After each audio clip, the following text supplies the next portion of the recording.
E agora, a gente tem uma fala muito interessante que eu quis muito trazer para o tribunal para ser ouvido,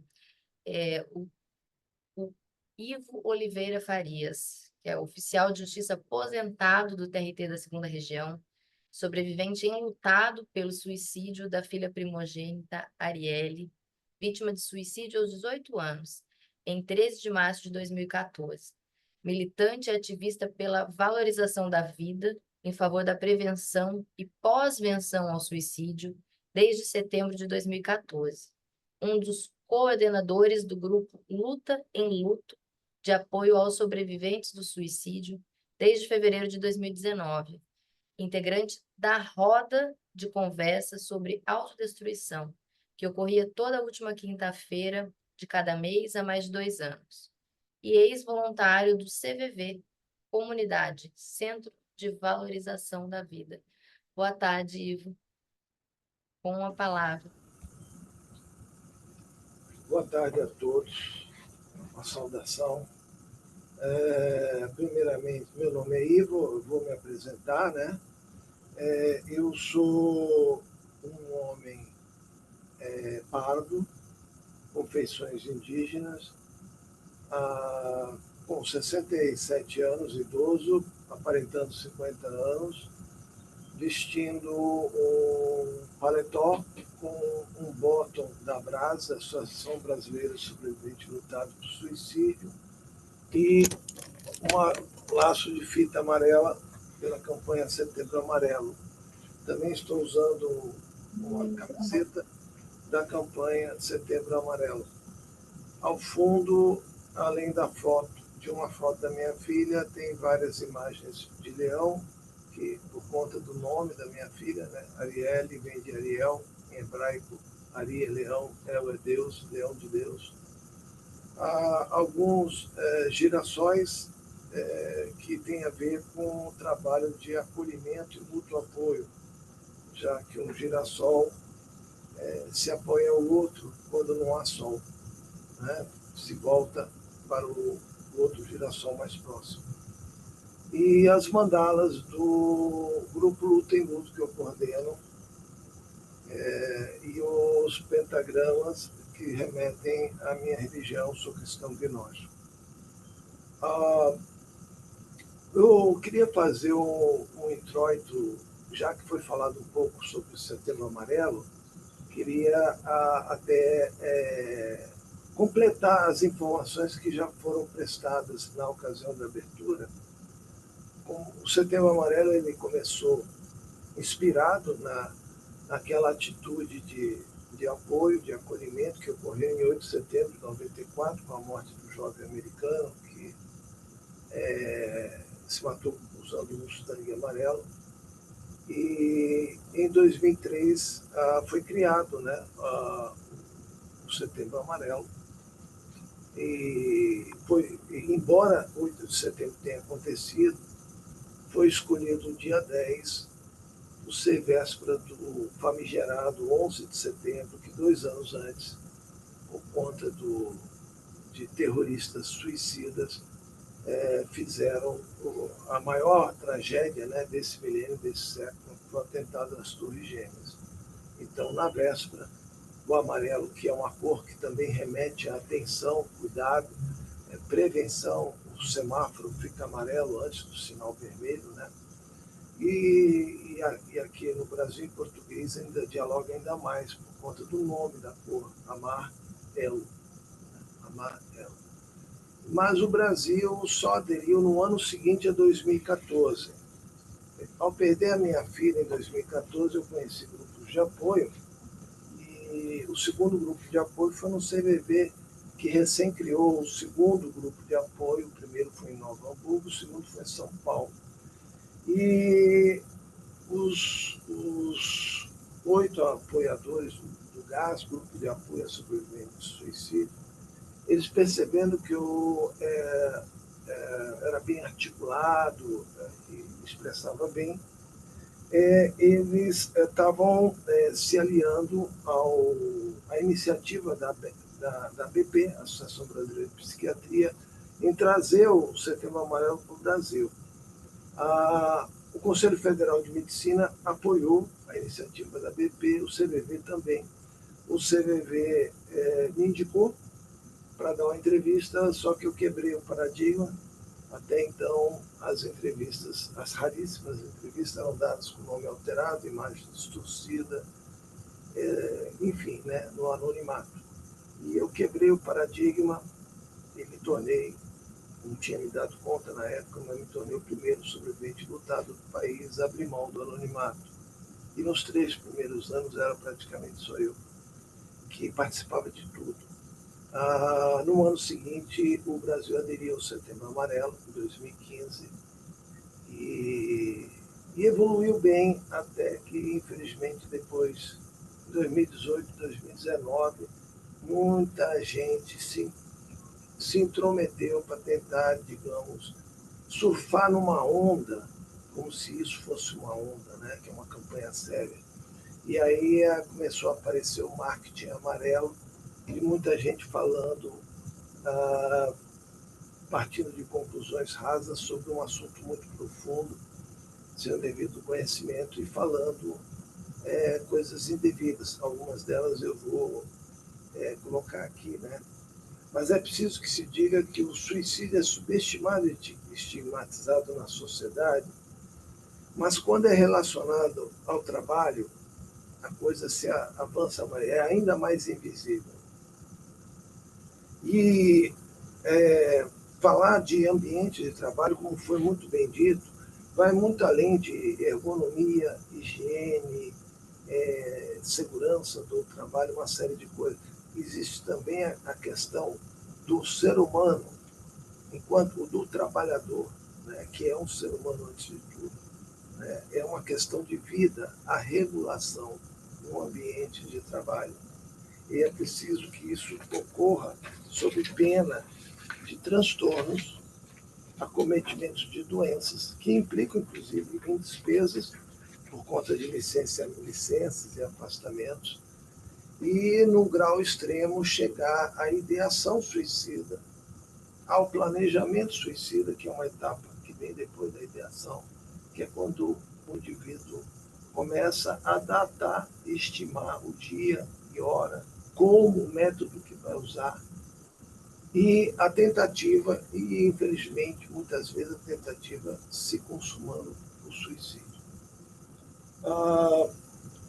Aqui, os ambientes tóxicos eles podem provocar vários transtornos, ansiedade, depressão, burnout, e, inclusive, todos esses transtornos que envolvem a questão do cuidado com a saúde mental, eles aqui é muito bem-vindo serem tratados aqui no Setembro Amarelo, mas também são muito tratados no Janeiro Branco, que também foi criado em 2014 aqui no Brasil, essa campanha brasileira. O psicólogo Leandro, não me lembro o nome completo. E o Janeiro Branco segue a linha de falar sobre os transtornos mentais, emocionais, afetivos. E é branco porque o janeiro é o ano, é quando começa e tudo está em branco. E é quando as pessoas vão construir mais uma história. Né? Então, essa campanha, esse trabalho que está sendo feito aqui, dialoga muito também com o Janeiro Branco. Quizá também ocorra nessa ocasião, como está sendo feito agora. A Constituição Federal ela preconiza a redução de riscos no trabalho. O Ministério do Trabalho respalda isso com essas normas regulamentadoras, algumas aqui já foram abordadas. A OIT, a Organização Internacional do Trabalho, preconiza a saúde mental como um direito humano. A questão do que mais causa risco no trabalho como foi falado, assédio moral e sexual, excesso de metas e pressões, a falta de reconhecimento e as jornadas longas. Essa é uma questão que precisa ser abordada, e aqui eu vou chegando aonde eu quero me debruçar. Que não podemos naturalizar o sofrimento. Existe uma ótica de dizer eu estou estressado porque eu estou trabalhando muito. E a pessoa naturaliza isso até como algo que mostra que ele é uma pessoa dedicada, e isso não é bom. Então, essa necessidade de aprendizado é muito importante. E para isso, eu quero me debruçar sobre 12 itens que eu anotei para nortear a minha abordagem. Essa regulação, como eu disse, é uma estratégia essencial de valorização da vida, fundamental na prevenção do suicídio. Falei agora há pouco sobre a naturalização e romantização do estresse.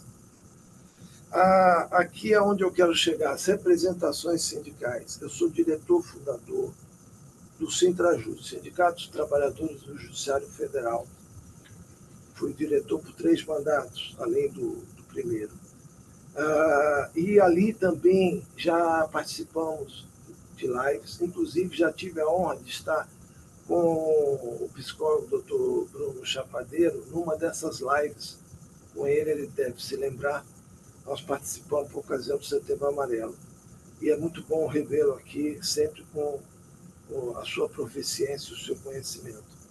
Então, é muito importante, é o que eu venho defendendo. Ok, um abraço. Eu venho defendendo, em todas as oportunidades que eu posso falar perante as corporações, inclusive o tribunal, da necessidade de se criar comissões paritárias. Comissões paritárias com a representação sindical daquele segmento.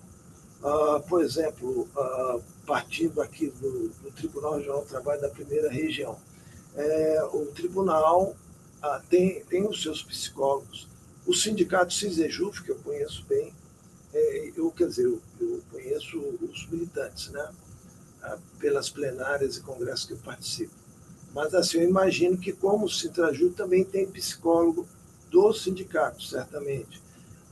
E também é importante que não apenas os psicólogos profissionais do tribunal, do sindicato, da associação de magistrados e tudo mais, mas também os trabalhadores. Então, um magistrado, pelo menos, que seja ligado a esse assunto, trabalhadores também indicados pelo sindicato, que possam, além do profissional psicólogo, e assim por diante, formar essa comissão, mas que seja uma comissão permanente, porque fazer uma comissão com início, meio e fim não tem sentido. É uma comissão para sempre, que ela tem que sempre que existir, ela tem que criar uma perenidade, uma regularidade, inclusive para receber eventuais notificações, denúncias de assédio moral, de assédio sexual, assédio laboral, né? E tudo mais.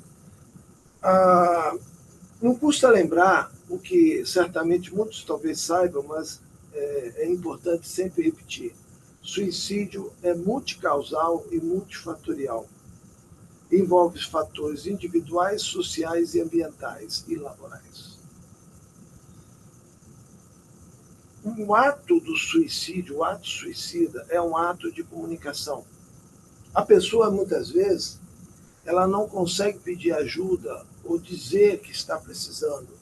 E aí, de alguma forma, consciente ou inconsciente, ela tenta o suicídio.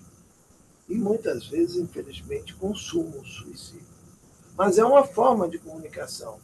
Então, essa coisa de querer banalizar e relativizar, só quer chamar atenção. Claro que quer chamar atenção. Quer chamar atenção. Então, não podemos subestimar uma tentativa de suicídio. Algo precisa ser feito num caso desse. A questão do silêncio. Nós já lá em São Paulo, o prédio da Justiça do Trabalho é um prédio muito alto, é o Fórum conhecido como Fórum da Barra Funda, o Fórum da Justiça do Trabalho de São Paulo. Ele tem mais de 20 andares, ganhou o apelido, infelizmente, por anos, de prédio dos suicidas, porque muitos jurisdicionados, descontentes com o resultado da sua audiência, por impulso se jogavam e se matavam, algumas vezes gerando risco. Uma vez, o celular de um que se matou caiu na barriga de uma grávida. O estrondo da pessoa que se matava ali era um barulho ensurdecedor e gerava um impacto definitivo para todos os que ouviam ou testemunhavam o ato suicida ou tinham conhecimento que tinha acontecido um suicídio. E isso é o que a gente chama de sobreviventes testemunha, que é o que vê o ato suicida, a pessoa que se joga de um viaduto, por exemplo, ou de um prédio, e o sobrevivente impactado estrito senso, porque todo mundo é impactado. O simples ato de ver o suicídio, ou esse suicídio ter acontecido no local de trabalho, na faculdade onde estuda, ou no prédio onde mora, enfim, é suficiente para provocar o TEPT, o transtorno de estresse pós-traumático. Normalmente uma pessoa dessa sempre está precisando de psicólogo e às vezes até de psiquiatra. E ela se torna, ainda que não se dê conta, uma sobrevivente. Porque nós pensamos normalmente que o sobrevivente, eu sou um sobrevivente enlutado, né? Porque não é só luto, é sobrevivência. O sobrevivente enlutado, ele não é apenas enlutado porque isso eu aprendi na primeira reunião que eu fui na minha vida, de grupo de apoio. O luto é para sempre, mesmo que não seja um luto tão devastador como o mais devastador de todos os lutos, que é a morte de um filho. Mas o luto por suicídio devasta pela forma como ocorre a morte. E aí pode ser até de um colega, um amigo, um parente, até que não seja distante. Se há um vínculo afetivo, há luto. Onde há vínculo, há luto. E aí o sobrevivente lutado, ele tem que lidar com um luto que é para a vida toda, porque essa dor do luto ela não diminui, como costuma ocorrer num luto comum. Ela é para sempre e aumenta. Ela não para de crescer. E aí, no começo, essa dor gera sofrimento. Mas se a pessoa aprender a sobreviver, e é por isso que a gente fala de sobrevivência, ela vai buscar se fortalecer. Quanto mais se fortalece, a dor, embora aumente, o sofrimento não, porque ela vai ficando mais forte que a dor. Já há alguns anos eu não sofro mais pela morte da minha filha. Eu sinto a dor. E toda vez que eu venho falar, a dor, ela emerge, mas ela não pode comigo, eu estou mais forte que ela. E esse fortalecimento é buscar uma forma de ressignificação. Alguns escolhem, como eu, a militância, que é o que eu estou fazendo aqui agora, outros vão ser voluntários do CVV, outros escolhem fazer a faculdade de psicologia e aprofundar no assunto, muitos se tornam psicólogos, enfim, vão atuar de alguma forma. E isso é sobrevivência. E o que eu estava falando agora, dessas pessoas que são impactadas pela testemunha de um ato suicida ou de ter acontecido nas imediações de onde vive, trabalha, mora, estuda, é sobrevivência também por conta desse impacto. E tem um quarto tipo de sobrevivente, que é aquele que chegou ao ponto de tentar o suicídio. Ou até estava em vias de tentar.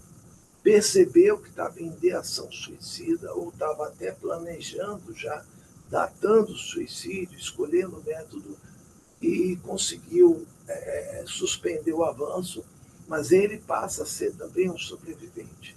Então, é preciso que esse conhecimento, que é doutrinal, eu assimilei nos simpósios de prevenção e pós-venção ao suicídio, seja socializado nessas comissões paritárias, que devem ter uma interlocução direta com a presidência e com os principais órgãos da administração do tribunal, aqui no caso em tela, aqui onde eu estou atuando, mas em paralelo, na mesma lógica, em qualquer corporação. ter acesso à mais alta cúpula da administração, porque envolve o bem mais importante, que é a vida humana. Né? Então, essas comissões paritárias demandam um prestígio importante para terem livre acesso, né? E constante preparo, e serem amplamente divulgados os canais de interlocução para criarem mecanismos de apoio como os que a gente vive na pós-venção. O que é pós-venção? Todo mundo sabe o que é prevenção, mas uma das formas de prevenção é a pós-venção. A pós-venção é todo o cuidado que é feito quando já ocorreu o suicídio. E vai cuidar de quem? Dos que ficaram diante daquele que partiu. E aí, se ocorre num ambiente corporativo, é uma responsabilidade da administração, dos representantes sindicais, dos sindicatos. Toda vez que ocorreu suicídios lá no local de trabalho, inclusive já ocorreu suicídio de colegas naquele fórum, né? O Sintrajut sempre fez a visitação no local de trabalho, e principalmente no local de trabalho onde o colega que partiu era lotado, enfim, se chamava o CVV, que o CVV tem um CVV tradicional que atende por telefone, ou no cvv.org.br, telefone é 188, é 24 horas. Mas tem o CVV Comunidade, que é o que eu, inclusive, atuava, que atua presencial em 8 vertentes. E é só qualquer corporação, tribunal, qualquer empresa, acessar o site cvv.org.br e ali procurar o setor do CVV Comunidade. Tem várias modalidades de apoio, de visita à empresa, e não cobra nada. E eles vão com material humano, banner. Uma das atividades é muito interessante, que é o CineC. Eles têm 50 e poucos curtas-metragens, conforme a linha de abordagem que a corporação queira que o CVV faça, eles passam aquele curta-metragem de 10 minutos e faz a roda de conversa. Então, essa é uma das 8 vertentes, mas tem várias, palestras e tudo mais. Então, o CVV é parceiro, né? Eu até estranhei o CVV não estar participando aqui desse evento, né? Seria ótimo, se houver um próximo, espero que haja, principalmente também no Janeiro Branco, que se convide. Existe o militante que é porta-voz, né? O voluntário porta-voz, né? Que é o que fala, e ele vem com uma equipe de apoio e não cobra nada. Então é preciso que se quebre o tabu, mas a gente não pode esperar que a pessoa tome a iniciativa de falar. Nós temos que criar mecanismo de ir no local onde está ocorrendo o sofrimento que gera a tentativa, a ideação, o planejamento, o afastamento, o suicídio, ir lá e uma busca ativa para que a pessoa vá procurar um grupo de apoio, digamos. Eu, por exemplo, eu frequento 20 grupos de apoio, coordeno um grupo Luta em Luto, né? Frequento também um grupo de autoconhecimento, e isso tudo ajuda muito. Eu, no meu caso, eu preciso para manter a sanidade, porque não basta só me ressignificar na militância. O grupo de apoio é onde a gente pode falar abertamente uma série de coisas que fora é muito difícil poder falar, porque a sociedade não está disposta a ouvir. Mesmo no Setembro Amarelo, muita gente ouve por uma questão burocrática e depois não se fala mais nisso o ano inteiro. E nós queremos ir além do Setembro Amarelo. E também no Janeiro Branco e além do Janeiro Branco. Os trabalhadores devem ser encorajados a serem parceiros dessas comissões. Então, aquele que está bem, mas que sabe que o colega está mal, de ele, ao falar com a comissão paritária, ele também ser um elemento de apoio até para canalizar o acesso àquela pessoa que não está bem, né? E nada melhor que aquele colega que interage no dia a dia para servir de elo, de ligação. Então, isso é uma responsabilidade de todos, né? Existe um contingente de pessoas desinformadas que tem a mania de responsabilizar a família pelo suicídio, quando, na verdade, a responsabilidade pelo suicídio é da sociedade e da humanidade como um todo, onde a família ela também é vítima do processo. A questão dos sinais é algo que precisa ser levado em conta. A gente procura falar dos sinais, mas muitas vezes os sinais vão ser perceptíveis, infelizmente, depois, quando a pessoa vai para um grupo de apoio e ela descobre um monte de coisas que ela não se dava conta. E é por isso que a gente insiste em falar. Mas muitos casos, não é a maioria, é a minoria, mas existe. É o caso da minha filha. Minha filha, até hoje, com todo o conhecimento que eu tenho, que eu procurei assimilar ao longo desses 11 anos de militância, eu não conseguiria vislumbrar que ela estava, naquele dia, prestes a se suicidar. Porque almoçamos juntos, era uma quinta-feira, e ela perguntou como é que ia ser o final de semana, falou de tirar a carta de motorista, enfim, uma série de coisas. Fomos pegar ali a CPU do computador, deixei ela em casa às 3h30, na casa da mãe. No final da tarde, quando eu voltei para encontrar com todos, ela já estava morta. Quer dizer, então, existe... Nem todos dão sinais. Outra coisa, essa falácia de que 90% dos suicídios podem ser evitados, isso é uma falácia. A OMS disse, a Organização Mundial de Saúde nunca disse. Isso está no acervo da OMS, é uma pesquisa retrospectiva feita por um Estado americano há muitos anos atrás, umas 2 décadas, e alguém da imprensa pensou esse estudo e essa conclusão como se fosse uma fala da OMS, e não era. E isso foi desconstruído de uma forma bem pública e notória em 2018, no programa Conversa com Bial, que eu participei, convidado pela Globo, na plateia, junto com outro casal militante, que não por um acaso, hoje em dia, são, respectivamente, presidente e diretor de comunicação da Brasa, Associação Brasileira de Sobreviventes Lutados por Suicídio. Nesse programa, o doutor Nery Botega, psiquiatra emérito de Campinas, reconhecido nacional e internacionalmente, foi questionado sobre esse mito, né, dos 90%, e ele desconstruiu maravilhosamente, cujo vídeo, que dura 3 minutos e meio, foi divulgado nas redes, até hoje nós divulgamos, mas infelizmente muita gente ainda insiste em falar isso. Inclusive, até mesmo a BP ainda tem nos seus acervos a afirmação de que 90%, aí no caso, dos suicídios ou mais decorre de transtornos mentais, né? Essa lógica de patologização do suicídio não procede. O suicídio não é doença. É claro que, com certeza, uma boa parte é decorrente de transtornos mentais, mas muitas vezes a pessoa não tem transtorno nenhum, ela apenas está num sofrimento